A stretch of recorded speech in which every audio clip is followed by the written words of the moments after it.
Hey everybody, how's it going? It's Cody Almasy from Gin College Podcast at Gin Analytics.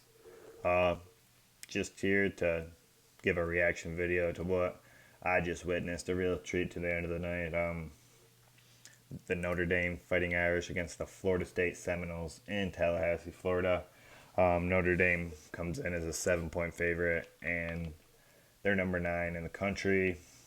If we've learned anything this week from the last couple of days, it's that rankings probably aren't too accurate, to say the least. Everything's all over the place. Teams are either losing or struggling that are ranked very high. We're going to get into that later this week. All kinds of just crazy things happened. Top 10 teams either struggling hard or losing. So, yeah, we have to recalibrate our expectations, and it's going to be a wild year if the last couple of days have been any insight to what the rest of the season is going to look like.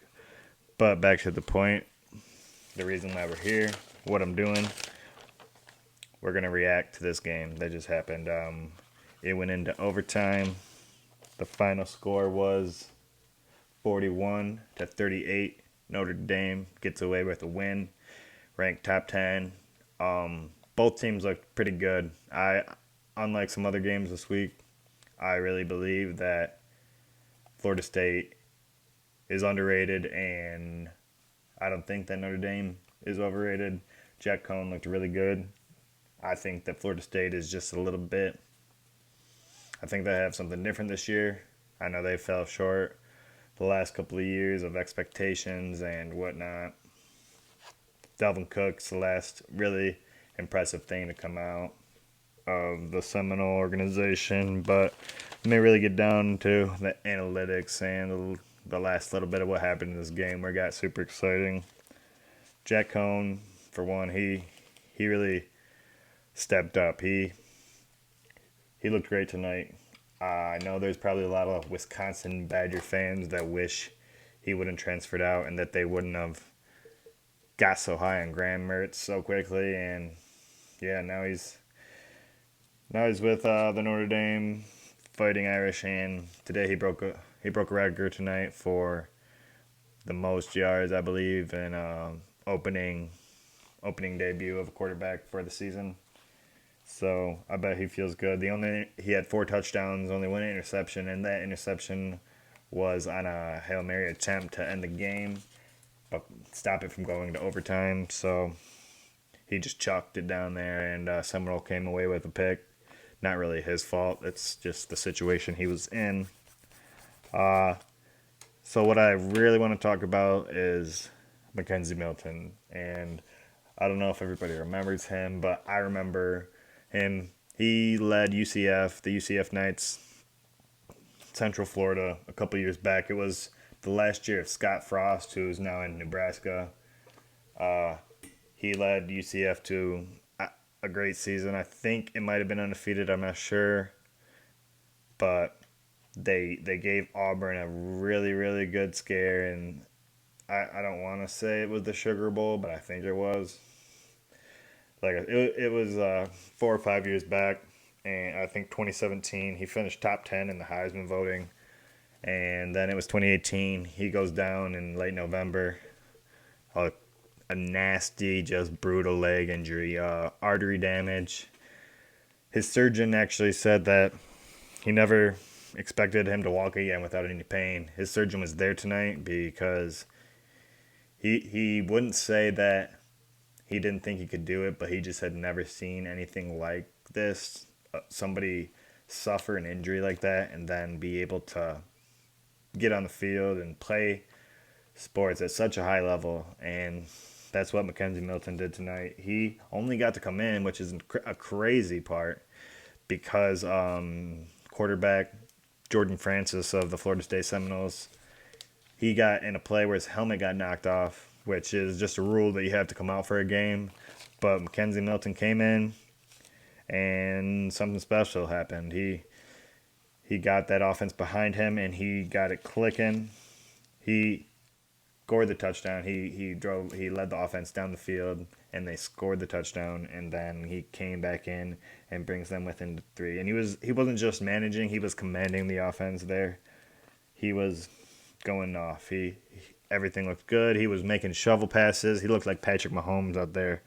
It was something to behold. I started getting excited, and I knew I had to watch the rest of this game. And I was texting my co-host John, and he was locked in too. So we just wanted to do a deep dive on this because week 1 was crazy. There's so much to talk about. We want to talk about Michigan State, about Michigan. There's a lot to discuss there that we know local viewers are gonna really want to hear about. Another just stat: 1,017 days since Mackenzie Milton last played. People call him a medical miracle. He made a couple really smart plays, and he really looked like the veteran that he is. I don't know if any NFL teams are interested in him, but if I was an NFL team, I would look at tonight and some of the plays that he made and the heart that he has. I don't know, because of his injury and how severe it was, what realistically he can do long term.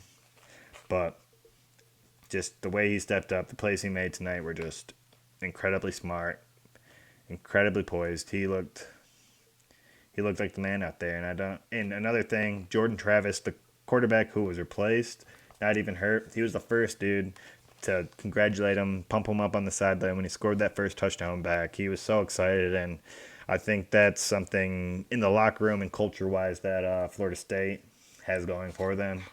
I would keep an eye on them for them to be into the top 25 after a performance like this. Maybe not this week, but if they continue to show dominance like they did tonight, or at least some upside with everything going on and the fluctuation of the teams and the rankings at this point, I'd keep my eye on them if I were you. So to break down the actual gameplay, Seminoles came back from 18 down. It was something to behold. On the other side of things, Jack Cohn broke that record that I talked about earlier. He sealed the deal himself, but Michael Maynard, the tight end, he couldn't bring the catch in.